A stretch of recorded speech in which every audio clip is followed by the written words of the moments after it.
Combien êtes-vous prêt à dépenser pour un smartphone ? À moins que vous ne soyez prêt à vous engager sur un contrat long, ce sera la première décision que vous devrez prendre. Lorsqu'il s'agit de rapport qualité-prix pur, un téléphone économique est le choix évident. À l'autre extrême de l'échelle, si vous voulez le meilleur du meilleur, seul un téléphone phare fera l'affaire. 1. Google Pixel 8a. Le dernier appareil de la série A de Google égale de nombreuses fonctionnalités essentielles trouvées dans son homologue plus coûteux, le Pixel 8, tout en offrant plusieurs avantages par rapport au Pixel 7a de l'année dernière. Les améliorations incluent un passage à 120 Hz contre 90 Hz auparavant, ainsi que la technologie d'affichage Actua du Pixel phare pour un énorme gain de luminosité. Le Pixel 8a arbore également un design plus arrondi que le Pixel 7a et même le Pixel 8, avec des coins arrondis et des bords plus doux, marquant l'une des rares séries à diverger de l'apparence et de la sensation de l'appareil phare. Il possède également la même finition mat que le Pixel 8 Pro haut de gamme en remplaçant du Pixel 8 brillant, lui donnant une sensation plus premium en main. Comme avec les entrées précédentes dans la série, la caractéristique remarquable du Pixel 8a est son impressionnant ensemble de caméras. Bien que le principal capteur de 64 mégapixels soit le même que le modèle économique de l'année dernière, offrant des images exceptionnelles dans divers éclairages et l'une des meilleures rendues de teinte de peau, il propose également des outils de retouche photo de haute qualité alimentés par l'IA tels que Best Take et Magic Editor. Sous le capot, le Pixel 8a est alimenté par le même processeur Tensor G3 que l'on trouve dans ses homologues plus haut de gamme, le Pixel 8 et le Pixel 8 Pro. Ce processeur offre des performances satisfaisantes pour sa gamme de prix et gère avec aisance les fonctionnalités d'IA du téléphone, telles que le filtrage d'appels et l'enregistrement vocal.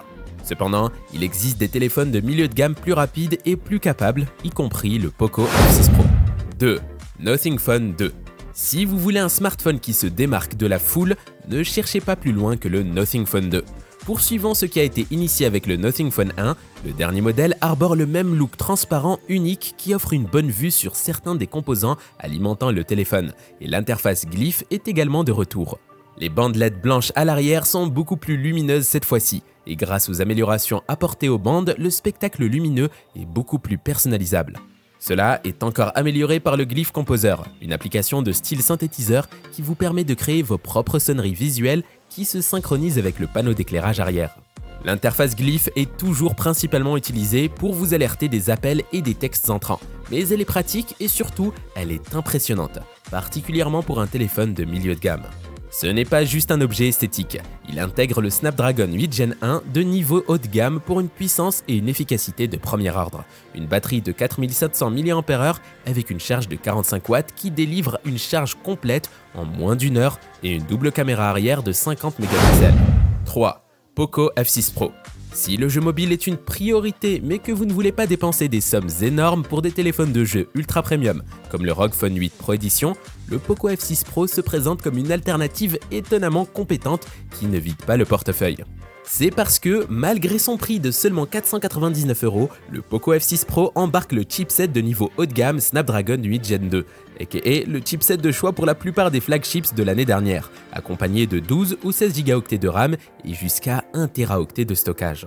Cette combinaison signifie que le Poco F6 Pro surpasse facilement la concurrence de milieu de gamme et n'est pas très loin de ce que vous obtiendrez des meilleurs performants en 2024.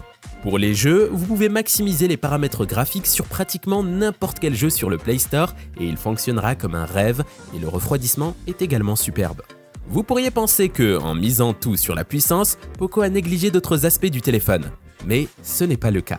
Le design haut de gamme avec un dos en verre velours, un écran AMOLED plat de 6,67 pouces à 120 Hz avec une résolution de 1440p, des performances de caméra décentes et une autonomie de batterie d'une journée. 4. Samsung Galaxy A55. Si vous êtes un puriste de Samsung et que votre budget ne peut pas tout à fait atteindre les 800 € pour le Samsung Galaxy S24, le Galaxy A55 5G plus abordable à 439 € pourrait répondre à vos besoins. Il arbore un look pas si différent de celui du Galaxy S24 phare avec un devant en verre, un dos en verre et des côtés en aluminium, une amélioration par rapport aux parois latérales en plastique du Galaxy A54 5G qui rend immédiatement le téléphone plus premium en main par rapport à beaucoup de la concurrence en plastique. Il est également protégé par le verre haut de gamme Gorilla Glass Victus Plus de Corning et offre une résistance à la poussière et à l'eau IP67 pour compléter l'expérience de construction premium. Les amateurs de Netflix et les accros aux réseaux sociaux adoreront l'écran AMOLED de 6,6 pouces à 120 Hz, offrant des couleurs vibrantes et des noirs profonds, et une batterie de 5000 mAh vous permettra de tenir toute la journée sans souci, même si la charge rapide reste relativement lente à seulement 25 watts. La caméra principale est assez capable, équipée d'un capteur de 50 mégapixels que notre critique a décrit comme assez satisfaisant, sans aucun des red flags habituels, frange pourpre, détails semblables à une peinture à l'huile au niveau des pixels, que l'on voit souvent avec les caméras de milieu de gamme. Les caméras auxiliaires, un ultra large de 12 mégapixels et une macro de 5 mégapixels ne sont pas aussi utiles, mais c'est un sacrifice que l'on voit souvent à ce niveau de prix. 5. Motorola Edge 50 Pro. Malgré son appellation Pro, l'Edge 50 Pro de Motorola est le dernier modèle de milieu de gamme à arriver sur le marché, arborant un design élégant et mince, un écran impressionnant, de solides performances et certaines des vitesses de charge les plus rapides que nous ayons vues à tout niveau de prix, ce qui en fait un modèle à considérer. Pour commencer, l'Edge 50 Pro a fière allure, avec un choix entre des dos en cuir vegan et en marbre, complété par des options de couleurs vibrantes dont une teinte particulièrement attrayante de lavande. Il est également fin et léger avec 8,2 mm d'épaisseur et 186 grammes respectivement. Et lorsqu'il est combiné à un écran légèrement incurvé, il est agréable en main. L'écran de 6,7 pouces est une autre caractéristique remarquable, avec une technologie d'écran OLED, un taux de rafraîchissement rapide de 144 Hz idéal pour le jeu et une luminosité maximale de 2000 nits. Combiné à une résolution de 1,2K, l'expérience visuelle est nette, lumineuse et vibrante, idéale pour regarder Netflix en déplacement. Malgré son prix de milieu de gamme, l'Edge 50 Pro est l'un des rares modèles de cette catégorie à disposer d'un objectif téléphoto x3 dédié aux côtés de ses objectifs principaux de 50 mégapixels et 13 mégapixels.